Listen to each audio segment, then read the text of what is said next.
TV news सबसे तेज।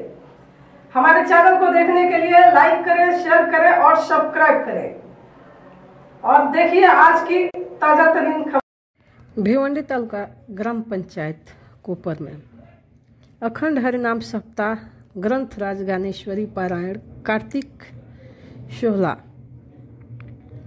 का आयोजन श्री जगत गुरु तुकाराम महाराज द्वारा किया गया था। हम आपको बता दें कि काला के कीर्तन प योगेश महाराज भागे द्वारा सुनाया गया।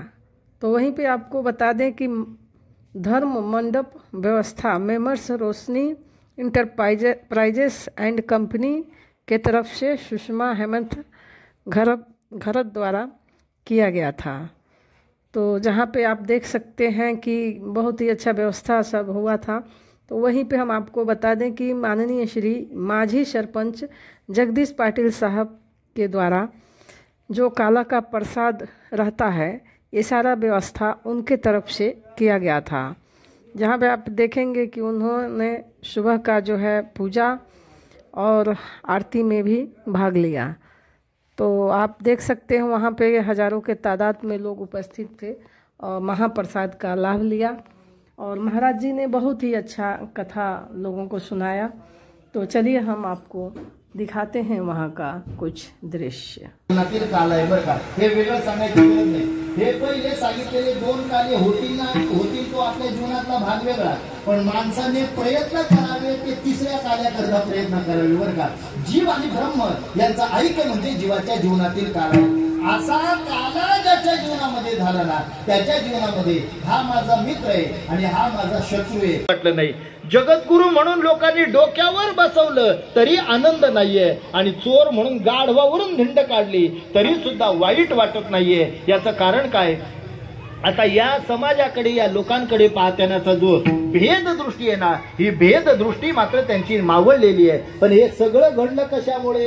तर ते काल्यामुळे घडलं। विठ्ठल विठ्ठल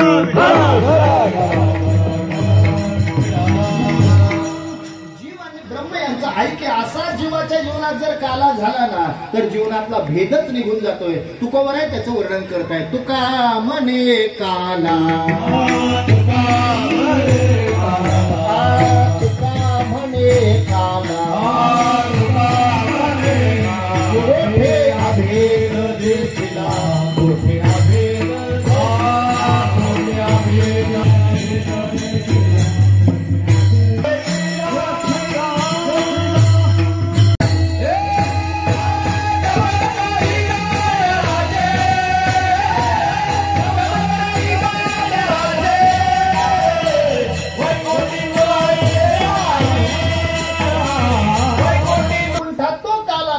याकरता तो काला सेवन करण्याकरता आम्ही मृत्यू लोकांमध्ये आलो। तो काला केवळ आणि केवळ मृत्यू लोकातच प्राप्त होतोय, बाकी इतर ठिकाणी नाही। बाकी इतर ठिकाणी सगळ्या गोष्टी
देवळामध्ये सुद्धा त्यांनी या दशेत जे केलं ते गायलं जावं. ये दशे चरित्र केले नारायणे रांगता गोदने राखीत आहे. रांगताना जे केलं, गाई राखताना जे केलं ते गायलं जावं बरं का. आता यांनी रांगताना काय केलं आपल्याला सर्वांना ज्ञात आहे. हा त्या ठिकाणी 8 वर्षाची मूर्ती म्हणून तुरुंगामध्ये आणि त्या ठिकाणी आयोनी संभवन वहे काही श्रमी नाम याचा स्वामी प्रगटला. हो, आयोनी संभव प्रगटला हा राग हे प्रमाण पाहून घ्या म्हणजे कळेल आपल्याला. अयोनी भगवान परमात्मा त्या ठिकाणी प्रगट झाले. 8 वर्षाची मूर्ती म्हणून त्या ठिकाणी प्रगट झाले. बर, प्रगट झाल्यानंतर त्या ठिकाणी मला कुठे नेऊन ठेवा हा पत्ता सांगितला. भगवान पुन्हा लहान झाले आणि लहान झाल्यानंतर मात्र वसुदेवजींनी त्यांना टोपल्यात भरलं आणि त्या ठिकाणी त्यांना उचललं. उचलल्याबरोबर उचळीला कमळापती पायीची बंधने गळती. उचलल्याबरोबर हातापायामध्ये ज्या बेड्या होत्या त्या बेड्या निघून गेल्या. म्हणशी रक्षपाळ ते म्या मोहिले सकळ. रक्षपाळ मोहित करून टाकले, त्यांना मूर्छित केलेलं आहे. बरं, कड्या कुलप उघडली गेली. तुरुंगाचे दरवाजे आपोआप त्या ठिकाणी उघडले गेले आणि दरवाजे आपोआप उघडल्यानंतर ते टोपलं घेतलं, भगवान परमात्म्याला डोक्यावर घेतलं आणि वसुदेवजींचा प्रवास सुरू झाला. प्रवास करता करता यमुनेच्या तटापर्यंत आले. यमुना मैयाने विचार केला, हे आता पलीकडे जातील केव्हा? नंदबाबाच्या वाड्यामध्ये लहानाचे मोठे होतील केव्हा? चोऱ्या माऱ्या करतील केव्हा? आई यांना सापडवेल केव्हा? नंतर यांना गायी राखायला पाठविल केव्हा? याला तेव्हा आपल्याला दर्शन भेटेल. याला अनेक काळ निघून जाईल. पण तोपर्यंत वाट पाहण्यापेक्षा आता देव जर इथून चाललेले आहेत ना, या संधीचं सोनं करायला काय हरकत आहे? आपण देवाचं दर्शन आताच घेऊया. परिणाम काय झाला? यमुना मैयाने आपला पूर वाढवला. पण पुराचा विचार मात्र आणि त्या ठिकाणी वसुदेवजींनी केला नाही. वसुदेवजी चालायला लागले. हो, आधी पाणी त्यांच्या डोक्यापर्यंत आलं, कमरेपर्यंत आलं, पोटापर्यंत आलं, छातीपर्यंत आलं, अगदी गळ्यापर्यंत पाणी आलं, हनवटीपर्यंत पाणी आलं, तोंडापर्यंत पाणी लागलं. तरी वसुदेवजी पुराच्या पाण्याचा विचार न करता केवळ आपल्याला बाळाला आपल्याला वाचवायचंय त्या दृष्ट कंसाच्या भीतीने आणि त्याच्या तावडीतून याला वाचवायचंय ना, याकरता आपल्याला पलीकडे त्या ठिकाणी याला संरक्षणार्थ घेऊन जायचंय. हा भाव त्याच्या अंतःकरणामध्ये, वसुदेवजींच्या अंतःकरणामध्ये होता आणि याकरता ते चालत होते बरं का. पण पाणी जेव्हा अगदी नाका तोंडापर्यंत आलं ना, टोपलीतल्या देवाने विचार केला, इथून पुढे जर पाणी वाढवायच्या भानगडीत पडलो तर म्हातारं मेल्याशिवाय राहणार नाही. यापेक्षा देवाने काय केलं, आपला वाम चरण म्हणजे डावा पाय बाहेर काढला, यमुना मैयाच्या पात्रामध्ये पाण्यामध्ये तो बुडवला. पुर चालला आचाट त्यासी लावला अंगुष्ट, त्याला अंगठा लावला. हो, यमुना मैयाला दर्शन मिळालं. दर्शनाने ती तृप्त झाली. आता तिने आणि पूर उसरवला आणि त्या ठिकाणी जाण्याकरता वाट तयार करून दिलेली आहे. पलीकडे गेले. जड अंतकरणाने देवाला तिथं नंद बाबाच्या वाड्यामध्ये ठेवलं. आताच तिथं आणि त्या ठिकाणी योग मायेने जन्म घेतलेला होता. त्या योग मायेला उचललं आणि भगवान परमात्म्याला तिथं ठेवून हो वसुदेवजी पुन्हा त्या ठिकाणी माघारी तुरुंगामध्ये आलेले आहेत बरं का. आता लक्षात घ्या, तुरुंगामध्ये आल्याबरोबर परिणाम काय झाला? हो, आल्या आल्या त्या कार्ठीने त्या मायेने रडायला सुरुवात केली. रडे माया करी आकांत नामा म्हणे उठले दूत.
भोजन घेतल्याशिवाय कोणी दाबू नका.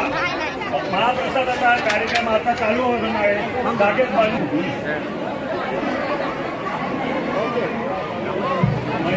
आपल्या ह्या परमार्थाच्या वाटचालीमध्ये कधीच 100 वर्ष उलटून गेलेली आहेत असं आपला हा श्री क्षेत्र कोपर गाव आहे. आणि 17 वर्ष काय आणि 25 वर्ष काय तर नेहमी येणारे हरिभक्त पारायण गुरुस्थानी असणारे परदेशी महाराज म्हणजे विठ्ठल महाराज परदेशी बालको, तसेच हरिभक्त पारायण आपले पूर्णा गावचे गणेश महाराज श्री जितेंद्र महाराज काल्हेर मात्रे दररोज त्यांनी उपस्थित